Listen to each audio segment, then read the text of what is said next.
Viral ಮಾಡ್ತಾ ಇದ್ದೀರಾ, ಯಾರ್ಯಾರು ಪ್ರಕಟ ಮಾಡ್ತಿದ್ದೀರಾ, ಯಾರ್ಯಾರು ಪ್ರಸಾರ ಮಾಡ್ತಾ ಇದ್ದೀರಾ, ದಯವಿಟ್ಟು ಬ್ಲರ್ ಮಾಡಿ. ಹೆಣ್ಮಗಳಿದ್ದಾಳೆ ಅಲ್ಲಿ. ಹಾಗೆ ನೋಡಿದ್ರೆ ಈ ಎಳೆ ಮುದುಕ ಆ ಥರದೊಂದು ಬೇಡಿಕೆ ಇಟ್ಟಾಗಲೇ ಚಪ್ಪಲಿ ತಗೊಂಡು ಹೊಡಿಬೇಕಿತ್ತು. ಅವ್ರು ಲಂಚ ತಗೊಳ್ತಾರೆ, ಲಂಚ ಕೊಟ್ಟೆ ಬಂದಿರ್ತಾರಲ್ಲ. ಈ ಲಂಚ ಅನ್ನೋದು ಪೊಲೀಸರಿಂದ ಶುರುವಾಗಲ್ಲ, ರಾಜಕಾರಣದಿಂದ ಶುರುವಾಗ್ತದೆ. ನಿಮ್ಮ ಮೇಲೆ ಪೊಲೀಸ್ ಇಲಾಖೆಯ ಯಾವುದೇ ಪೊಲೀಸ್ ಅಧಿಕಾರಿಗಳು ದೌರ್ಜನ್ಯ ಮಾಡಿದ್ರೆ ಸೆಕ್ಷನ್ 198 ಸೆಕ್ಷನ್ 198 BNS ಕಾಯ್ದೆ ಅಡಿಯಲ್ಲಿ ಅದು ಶಿಕ್ಷಾರ್ಹ ಅಪರಾಧ. ಪೊಲೀಸರು ವಿರುದ್ಧ ಕೊಡುವಂಥ ದೂರನ್ನು ತಗೋತಾರ? ಖಂಡಿತ ತಗೊಳ್ಳಲ್ಲ. ಭಾರತೀಯ ನಾಗರಿಕ ಸುರಕ್ಷಾ ಸಂಹಿತೆ 2023 ಸೆಕ್ಷನ್ 175(3) ಅಡಿಯಲ್ಲಿ ನೀವು ಡೈರೆಕ್ಟಾಗಿ ನ್ಯಾಯಾಲಯಕ್ಕೆ ಹೋಗ್ಬಿಟ್ಟು ದೂರನ್ನು ದಾಖಲಿಸಬಹುದು. ಇನ್ನೇನು ಬೇಕಪ್ಪ?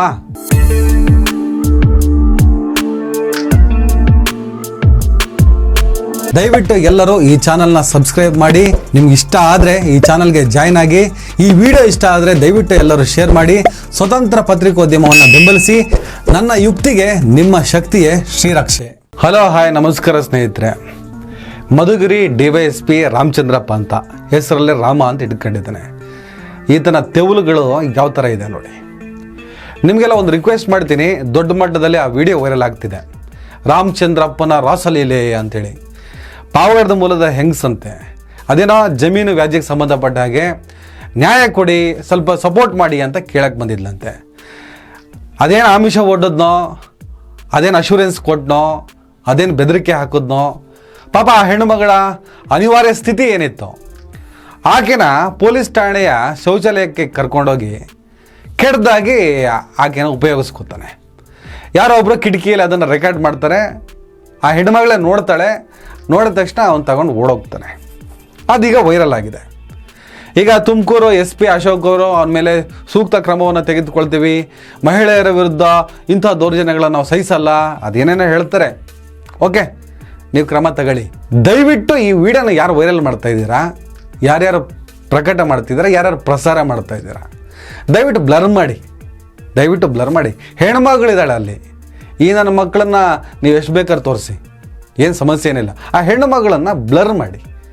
ಹಾಗೆ ನೋಡಿದ್ರೆ ಈ ಎಳೆ ಮುದುಕ ಆ ಥರದೊಂದು ಬೇಡಿಕೆ ಇಟ್ಟಾಗಲೇ ಚಪ್ಪಲಿ ತಗೊಂಡು ಹೊಡಿಬೇಕಿತ್ತು. ಅದು ಸೌಂಡ್ ಆದಮೇಲೆ ಆ ವಿಚಾರ ಜನರ ನಡುವೆ ಬಂದಾಗ ಖಂಡಿತವಾಗ್ಲೂ ದೊಡ್ಡ ಮಟ್ಟದಲ್ಲಿ ಸುದ್ದಿ ಆಗ್ತಿತ್ತು, ಸದ್ದಾಗ್ತಿತ್ತು. ಆಕೆಗೆ ಅದೇನು ನ್ಯಾಯ ಸಿಗಬೇಕಿತ್ತು ಅದು ಸಿಗ್ತಾ ಇತ್ತು. ಸ್ವಲ್ಪ ಹೆಣ್ಣುಮಕ್ಳು ಆ ಥರ ಯೋಚನೆ ಮಾಡಿ. ನಿಮ್ಮನ್ನು ಯಾವುದೇ ರೀತಿಯಲ್ಲೂ, ಯಾವುದೇ ವಲಯದಲ್ಲೂ, ಬರೀ ಪೊಲೀಸ್ ಇಲಾಖೆ ಅಂತಲ್ಲ, ಯಾವುದೇ ಇಲಾಖೆ, ಯಾವುದೇ ಸಂಸ್ಥೆ, ಎಲ್ಲೇ ಕೆಲಸ ಮಾಡಬೇಕಾದ್ರೂ ನಿಮಗೆ ಆಮಿಷ ಒಡ್ಡುವ, ನಿಮ್ಮನ್ನು ಇಕ್ಕಟ್ಟಿಗೆ ಸಿಲುಕಿಸುವ, ನಿಮ್ಮನ್ನು ಬೆದರಿಸುವ ಪ್ರಯತ್ನದ ಭಾಗವಾಗಿ ಈ ಥರದ ದೌರ್ಜನ್ಯವನ್ನು ಮಾಡೋದಕ್ಕೆ ಬಂದರೆ ಚಪ್ಪಲಿ ಕಿತ್ಕೊಂಡು ಹೊಡೀರಿ, ಹಿಂದೆ ಮುಂದೆ ನೋಡಬೇಡಿ. ಆಯ್ತು, ಆಗಿದ್ದಾಯ್ತು. ಈಗ ದಯವಿಟ್ಟು ಅದನ್ನು ಬ್ಲರ್ ಮಾಡಿ ತೋರಿಸಿ, ಅವನ ಮೇಲೆ ಕ್ರಮ ತಗೋತಾರಂತೆ, ತಗೊಳ್ಳಿ. ನಾವು ನಮ್ಮ ಸ್ನೇಹಿತರ ಮಾತಾಡ್ತಾ ಇದ್ವಿ. ಇಷ್ಟು ದಿನ ಇವರು ಲಂಚ ಕೇಳ್ತಾ ಇದ್ರು, ಈಗ ಮಂಚ ಕೇಳ್ತಾ ಇದ್ದಾರೆ ಅಂತ. ಇಷ್ಟು ದಿನ ಲಂಚ ಕೇಳ್ತಾ ಇದ್ರು, ಈಗ ಮಂಚ ಕೇಳ್ತಿದ್ದಾರೆ ಅಂತೇಳಿ. ನಾನು ಎಲ್ಲ ಪೊಲೀಸರಿಗೆ ಈ ಮಾತು ಹೇಳಕ್ಕೆ ಹೋಗಲ್ಲ, ಆದರೆ ಬಹುತೇಕ ಪೊಲೀಸರಿಗೆ ಈ ಮಾತನ್ನು ಹೇಳ್ತೀನಿ. ಅವ್ರು ಲಂಚ ತಗೊಳ್ತಾರೆ, ಲಂಚ ಕೊಟ್ಟೆ ಬಂದಿರ್ತಾರಲ್ಲ. ಈ ಲಂಚ ಅನ್ನೋದು ಪೊಲೀಸರಿಂದ ಶುರುವಾಗಲ್ಲ, ರಾಜಕಾರಣದಿಂದ ಶುರುವಾಗ್ತದೆ.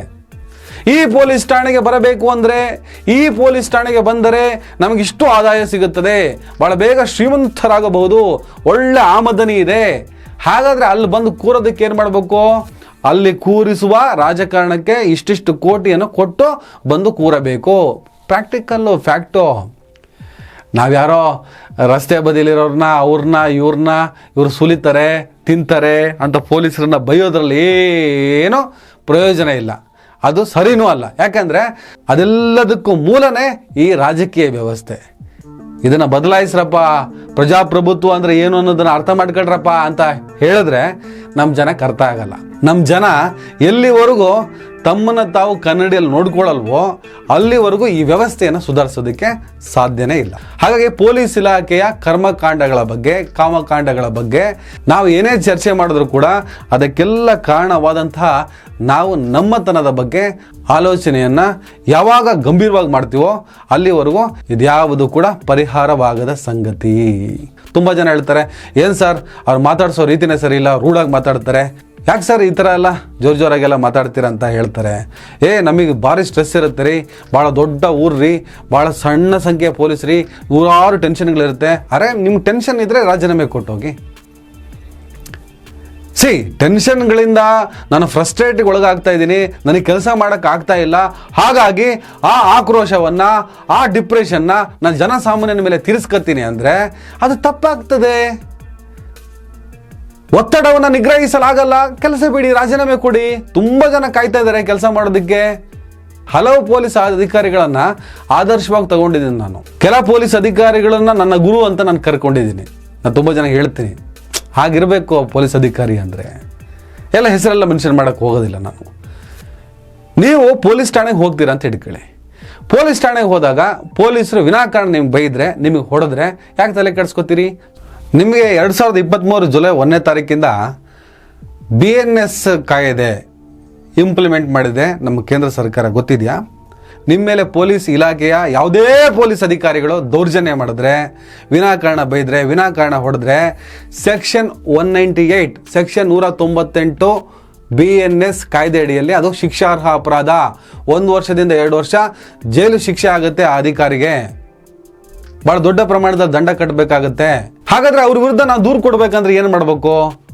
ಪೊಲೀಸ್ ಠಾಣೆಗೆ ಹೋಗಿ ದೂರು ಕೊಡಬೇಕು. ತಗೋತಾರ? ಪೊಲೀಸರ ವಿರುದ್ಧ ಕೊಡುವಂಥ ದೂರನ್ನು ತಗೋತಾರ? ಖಂಡಿತ ತಗೊಳ್ಳಲ್ಲ.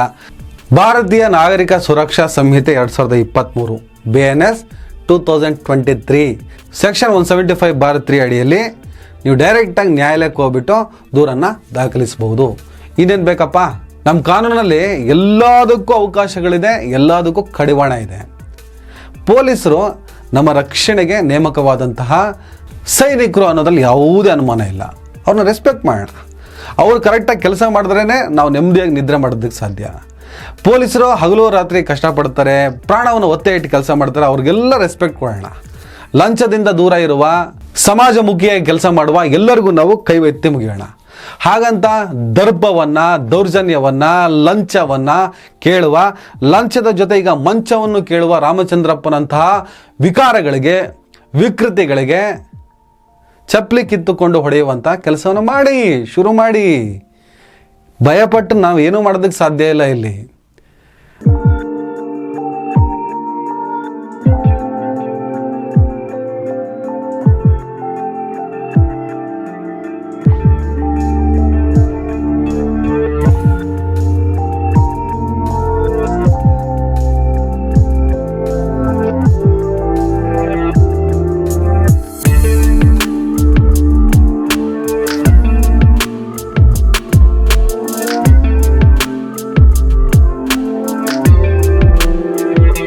ಕೇವಲ ಪೊಲೀಸ್ ಇಲಾಖೆಗೆ ಸಂಬಂಧಪಟ್ಟು ಮಾತಾಡ್ತಾ ಇಲ್ಲ, ಎಲ್ಲ ವಲಯಗಳಲ್ಲೂ, ಎಲ್ಲ ಕ್ಷೇತ್ರಗಳಲ್ಲೂ ದೌರ್ಜನ್ಯ ಆಗ್ತಾ ಇದ್ರೆ, ದಬ್ಬಾಳಿಕೆ ಆಗ್ತಿದ್ರೆ, ಲೈಂಗಿಕ ಶೋಷಣೆಗಳಾಗ್ತಾ ಇದ್ರೆ ಅದನ್ನು ಆ ಜಾಗದಲ್ಲೇ ಪ್ರತಿಭಟಿಸುವಂತಹ ಧೈರ್ಯವನ್ನು ಮಾಡಿ ಅಂತ ರಿಕ್ವೆಸ್ಟ್ ಮಾಡ್ತೀನಿ. ಇಲ್ಲಾಂದರೆ ಯಾರಿಗೂ ಕಡಿವಾಣ ಹಾಕೋದಕ್ಕೆ ಸಾಧ್ಯ ಇಲ್ಲ. ಹಾಗೆ ನಾವು ಆ ಥರದ ವಿಡಿಯೋಗಳೆಲ್ಲ ಸಿಕ್ಕಿದಾಗ ಶೇರ್ ಮಾಡಬೇಕಾದ್ರೆ ಒಂದಿಷ್ಟು ಬ್ಲರ್ ಮಾಡಿ ಶೇರ್ ಮಾಡುವಂತಹ ಕಾಮನ್ ಸೆನ್ಸನ್ನು ರೂಢಿಸ್ಕೊಳ್ಳೋಣ.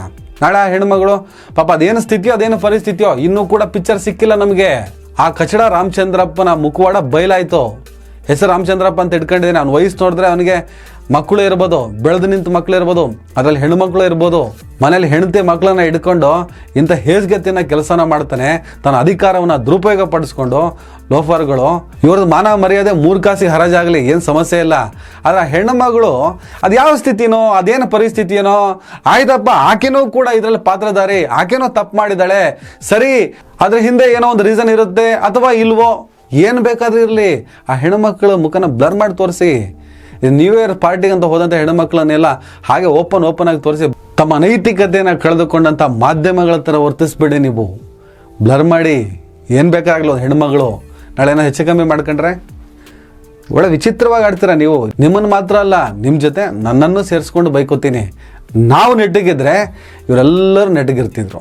ನಾವೇ ನೆಟ್ಟಿಗಿಲ್ಲ, ಇನ್ನು ಊರಿಗೆಲ್ಲ ಬುದ್ಧಿ ಹೇಳಿದ್ರೆ ಏನು ಪ್ರಯೋಜನ ಇದೆ? ದಯವಿಟ್ಟು ನಾವು ಸುಧಾರಿಸ್ಕೊಳ್ಳೋಣ.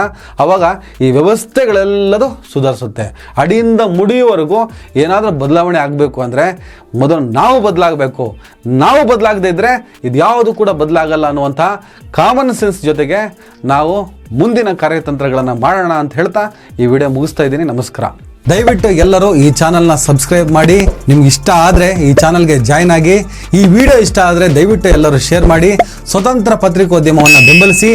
ನನ್ನ ಯುಕ್ತಿಗೆ ನಿಮ್ಮ ಶಕ್ತಿಯೇ ಶ್ರೀರಕ್ಷೆ.